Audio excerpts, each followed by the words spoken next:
Most traders don't lose because their analysis is wrong.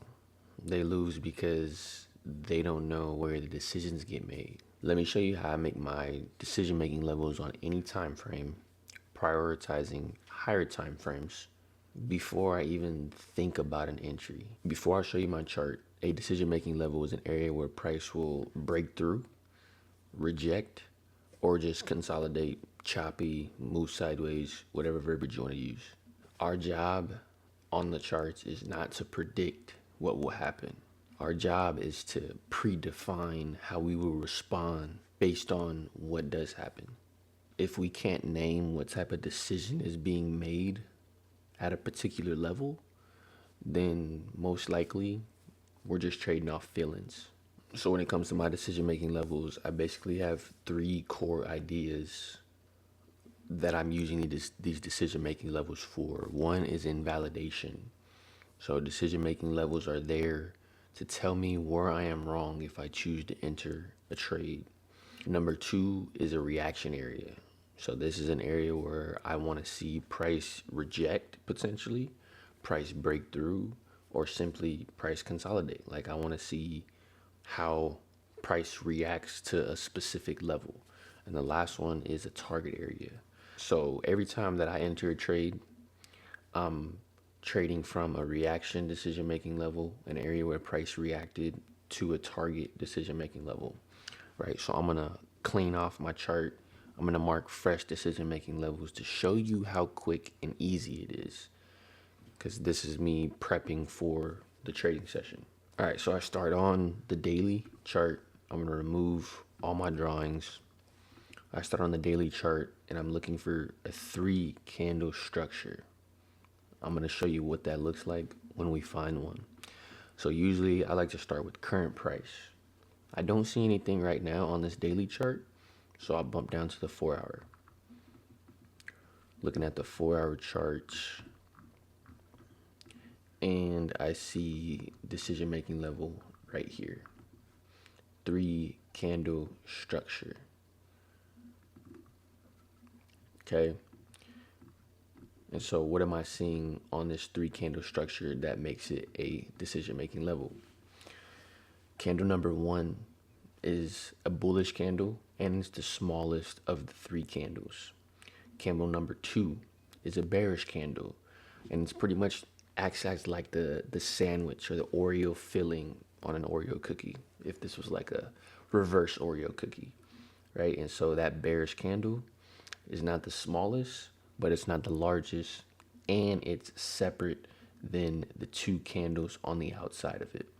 And then we have the final candle that completes the decision-making level, which is this bullish candle. It's the biggest candle of them all, and it's the same color. In this case, it's a bullish candle as the first candle. So this here is a decision-making level. And so what I would do with this, based on where price currently is, so price is sitting at about this level, I will mark my decision-making level below it because I want to see how price is responding to this area, right? If I cannot find a decision-making level right at this area, then I will also mark the top because now I'm playing in between this area, right? So basically, if price just keeps doing something like this, right, I'm waiting for either a breakout above or, let me just favorite that, or if price does something like this, I'm waiting for a breakout below, right? So that's a 4-hour decision making level, right? I label it, mark it up, right? And so basically right now in this session, I'm looking to see how price reacts to this level. I mean, currently we're pretty much just moving sideways on this level, right? So this decision-making level is, like I said at the very beginning, we have an invalidation for decision-making levels. We have an area of reaction, and then we have a target area. This is my reaction level. I want to see how price reacts to this level and this level today, like I said, because if price moves upwards, I want to see how we react to this level. And we're already showing, price is already showing how it react to this level, right? So that's number one. Okay. And so now, if we play this forward, if price does move downwards, I need to have a decision-making level as a target area. Okay. I need to have a target area down here to identify where am I going to take this trade to. So I stay on my 4-hour chart. And I'm looking for a decision-making level somewhere in this area, ideally somewhere down here, right? Because this is an area that we sold to, turned around. So a decision was made by buyers to push price back up. Even though on this 4-hour chart, I don't see a decision-making level, a decision-making candle or 3-candle structure, I just know with this type of price action, we sold off, moved sideways, and pushed back up. How did we push back up? Because a decision was made by buyers to push price back up by overpowering sellers. Or maybe there wasn't even enough sellers to keep pushing price down. So ultimately, the decision was made by buyers to push price back up, right? I don't see anything on the 4-hour. So I'm gonna go down to my 1-hour time frame, and I'm gonna look for a decision-making level on the 1-hour time frame. And you guys see that? Oh, it's not a decision-making level. All right, let's go down to the 15-minute time frame. I know I'll be able to find one on the 15-minute. Okay, this is actually a good example. Because we have more price action, right? We're able to see more of this move, right? We're able to see more of this move. So if I just put a box around that, I go down to this 15-minute chart, right? At the top of that move, we'll be able to find a decision-making level right in here. Right in here.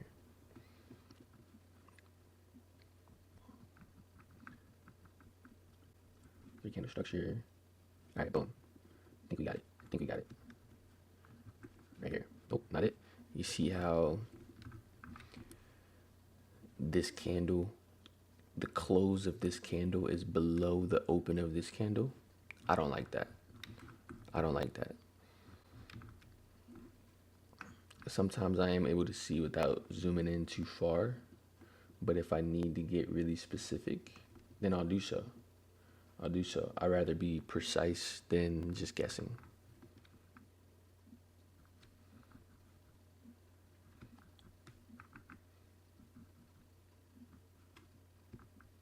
All right, there it is. There we go.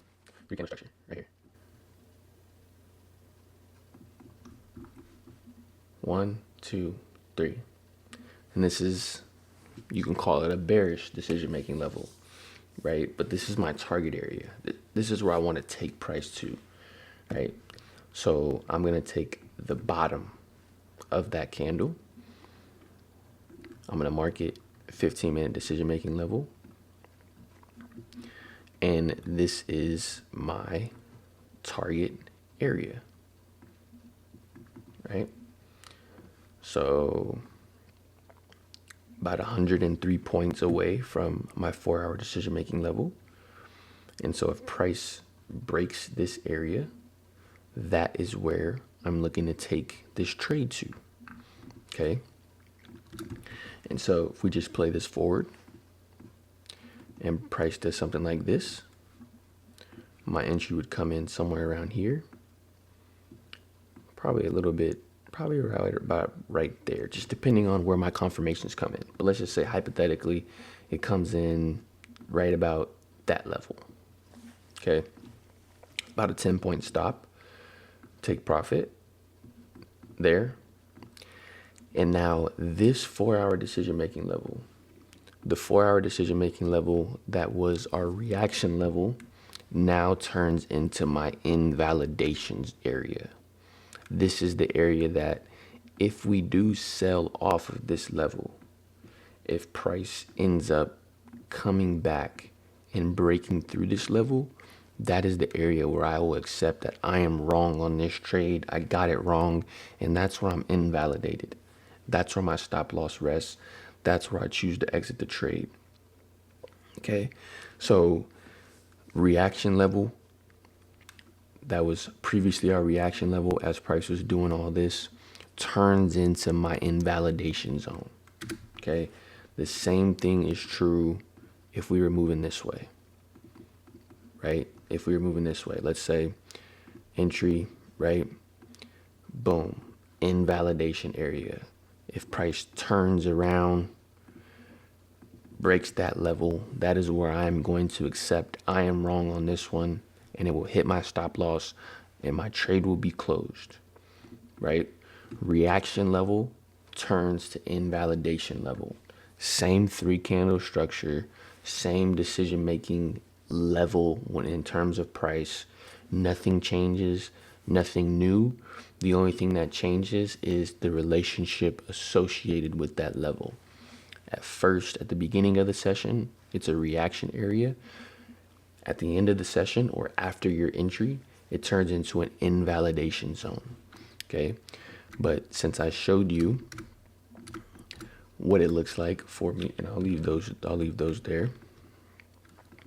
Since I showed you what it looks like, because this is I'm showing you this pre-session, right? I'm showing you this pre-session. This is what I'm going to be using today in this trading session. We got news coming up in 25 minutes, right?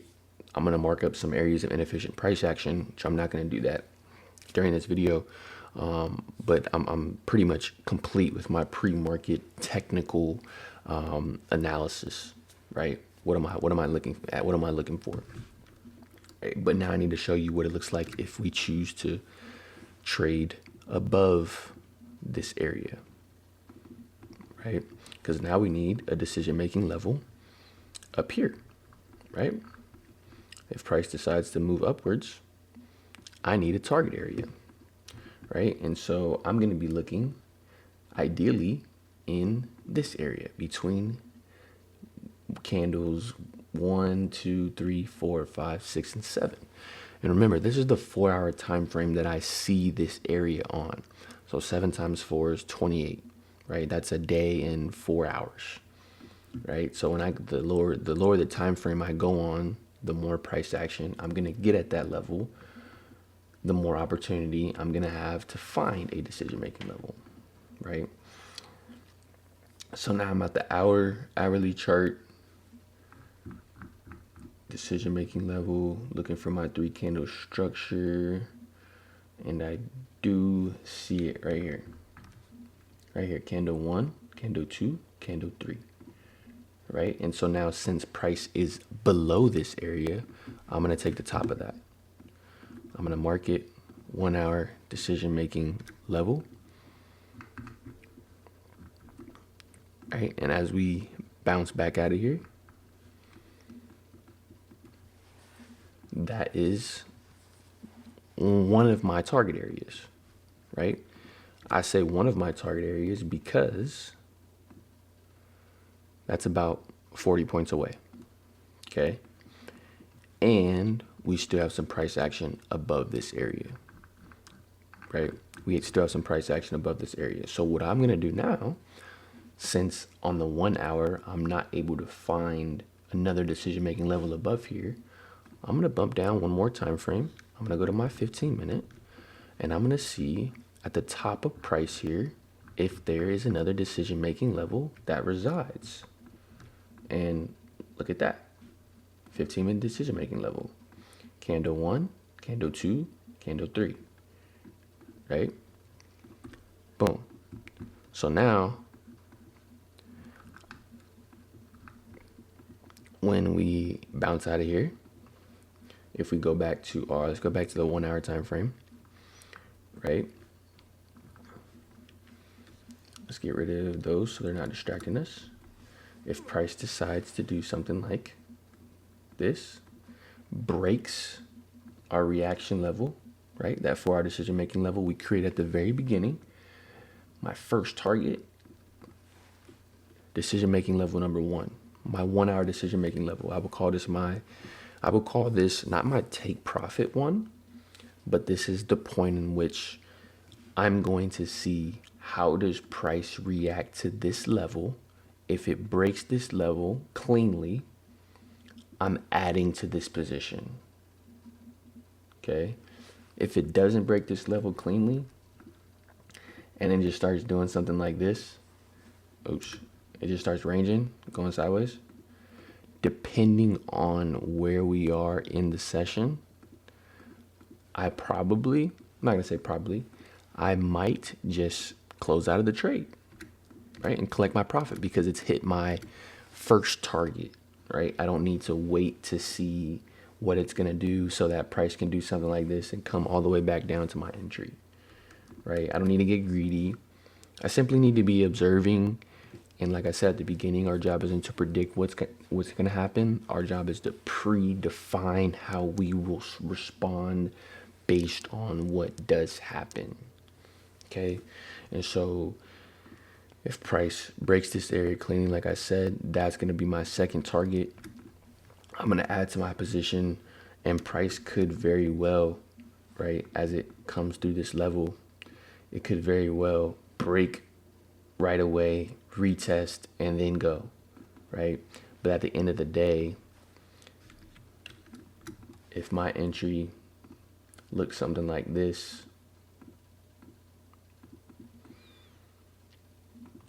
right?